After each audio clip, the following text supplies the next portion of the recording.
On a su se ressaisir en deuxième mi-temps et puis on n'est pas récompensé de ses efforts sur la deuxième période. Ouais, bon, on est obligé de constater que la première mi-temps a été difficile au niveau technique, au niveau athlétique. On était en difficulté, maintenant on a fait une belle deuxième mi-temps. On a réussi à revenir au score et je pense qu'au vu de la deuxième mi-temps, on aurait mérité au moins de faire match nul.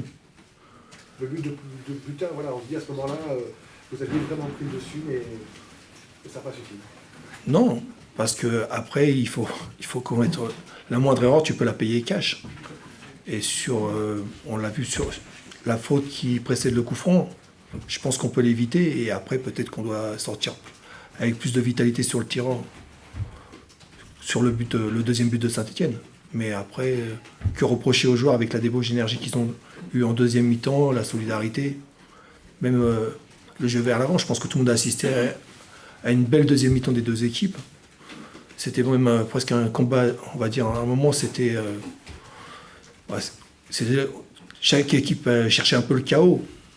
Mais bon, ça se trouve à Saint-Etienne, tant mieux pour eux. Mais moi, ce que je retiens, c'est que je suis fier de mes joueurs parce que dans la difficulté, ils ont su se ressaisir et montrer de belles choses.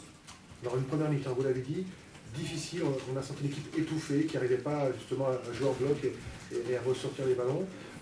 Votre choix d'équipe vous a un petit peu surpris. Est-ce qu'il y avait dicté par peut-être des blessures, des choix vraiment tactiques pour aborder ce match-là? Moi, je fais les constats des matchs précédents, je regarde la semaine et après je fais mes choix. Ouais.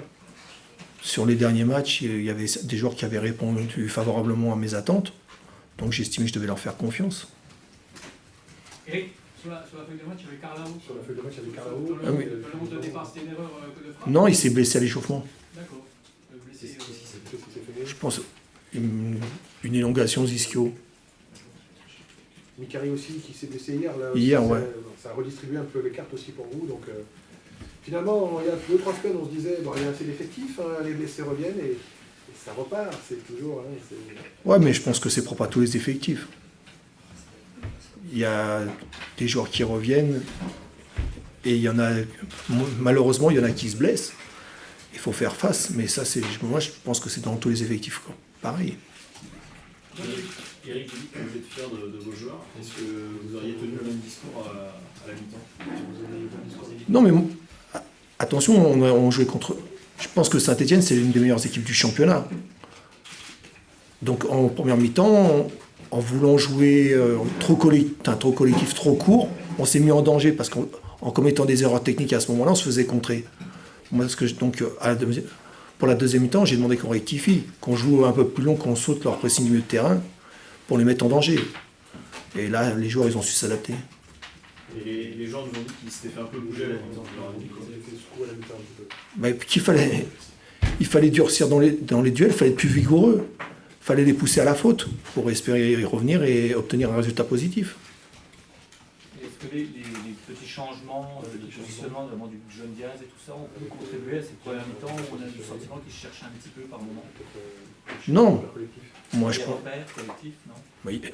Les joueurs, ils sont habitués. Ravdia, ils ne découvrent pas le poste ce soir. Après, il y a des choix qui sont faits et moi, je les assume. Non, c'est pas la question. Non, mais je pense que ça pouvait amener un plus. Sur le dernier match, il y avait peut-être des joueurs qui n'avaient pas répondu présent comme je l'attendais. Je pense que je peux être patient quand j'accorde ma confiance, mais arrive un moment, il y a des choix à faire et il faut faire des choix sportifs. Il ne faut pas commencer à se préoccuper de l'âge, de l'expérience. Si un jeune joueur y répond présent et qui, sur une courte durée ou moyenne durée, il est plus performant, il mérite de jouer. On a compris, Eric Elie, effectivement, voilà, c'était dicté par tout ce que vous voyez, et par l'état de chaque joueur et par rapport à l'adversaire aussi. Cette défaite, après celle de Montpellier, ce qui est embêtant, c'est toujours pareil, 2 victoires, 2 défaites, c'est toujours ce yo-yo qui est difficile à gérer. Ouais, mais je pense que le comportement, il n'a rien à voir avec les périodes précédentes. Même si la première mi-temps était difficile, la deuxième mi-temps, on voit tout un autre visage, une équipe dynamique, une équipe qui est capable de bousculer, comme je disais, pour moi, l'une des meilleures équipes du championnat.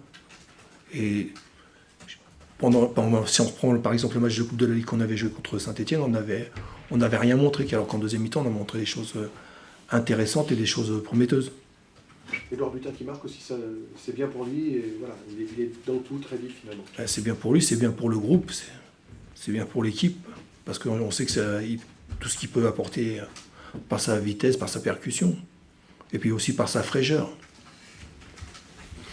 Bonsoir. Eric Elie, l'entraîneur chez Chauvias, pour... Ça semble être une victoire méritée, mais vous avez tout fait pour vous la rendre difficile cette victoire. C'est-à-dire que l'adversaire aussi ne voulait pas se laisser battre sur son terrain et que, à partir du moment où on n'avait pas creusé l'écart, on savait qu'il y avait des atouts sur un plan offensif du côté socialien, notamment quand ils sont passés dans un changement d'organisation avec un 4-4-2 avec beaucoup de valeur athlétique. Et autant on mérite de l'emporter, autant la chronologie de l'histoire fait qu'on aurait pu faire match nul. Et ça aurait été une grosse déception, non pas parce qu'il paraît simple de venir gagner à Sochaux, non pas, c'est pas pour ça. Simplement quand on a autant de situations favorables et qu'on n'arrive pas à creuser l'écart, c'est quand même, ça aurait pu être ralent. Voilà, on a eu de la réussite. Est-ce qu'on l'a provoqué ou pas, je ne sais pas. Mais voilà, satisfait de cette 3e victoire d'affilée, bien évidemment.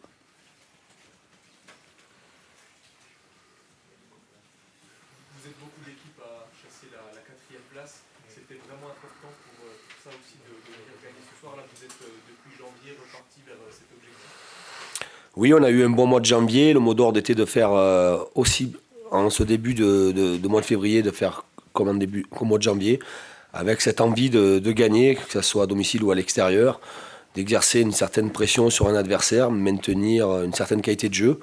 Ça a été fait lors de la première période, de belle manière. Malheureusement, on n'a pas conclu nos occasions. En deuxième période, on a eu une entame de deuxième période plus difficile, sûrement liée aussi à un autre engagement de la part de l'adversaire. Mais bien évidemment je reste attentif à ce qui se passe devant, parce que devant ça tourne fort aussi, ça tourne bien, et que nous on doit, sans être focalisé sur le classement, sans être focalisé sur les résultats, toujours maintenir cette exigence dans le jeu, à vouloir gagner, que ce soit à domicile ou à l'extérieur, en prenant quelquefois des risques. Mais voilà, j'espère qu'on sera comme ça encore dans le mois de février, et on verra bien ce qui se passera derrière. Voilà. Deux prestations pour Aubameyang qui m'a un but superbe. Très belle prestation de Aubameyang. Non, il ne croque pas, non. Il se les crée. Comme quand il ne marquait pas, il se crée les occasions. Malheureusement, le pénalty est arrêté. Ce n'est pas un pénalty manqué, c'est un pénalty arrêté.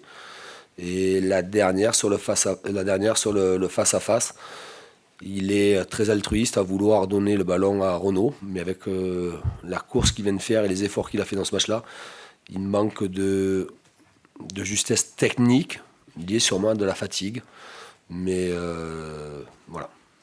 Mais il a marqué. Ça, c'est bien. L'attaquant marque, c'est bien. Oui.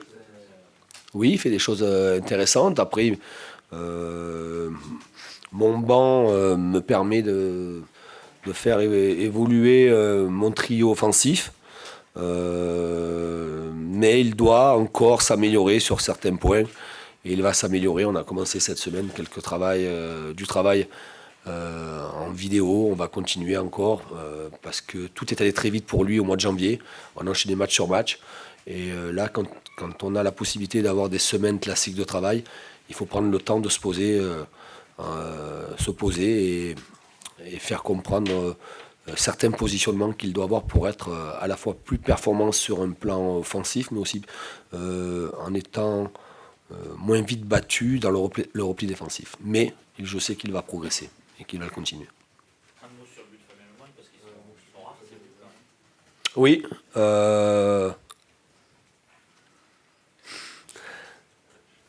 Je n'arrête pas de les taquiner. Je suis très exigeant avec milieu de terrain. Mes milieux de terrain doivent marquer des buts. Renaud l'a fait, Joshua l'a fait, Fabien commence à le faire. Il est de plus en plus présent à l'abord de la surface. Dans des matchs, il est même très présent dans la surface, mais quelquefois, il n'a pas la réussite. Là, il est à l'extérieur. Moi, ce qui m'a plu, c'est la prise d'initiative. Après, évidemment qu'il y a de la réussite, mais à partir du moment où il y a prise d'initiative, c'est toujours intéressant. Et je suis bien content quand mes milieux de terrain marquent, parce que c'est important. Ça. Il n'y a pas que les attaquants doivent focaliser sur bloquer les défenseurs et fixer les défenseurs, et les milieux doivent se projeter pour marquer des buts. Et si ça continue comme ça, ben ça va être intéressant.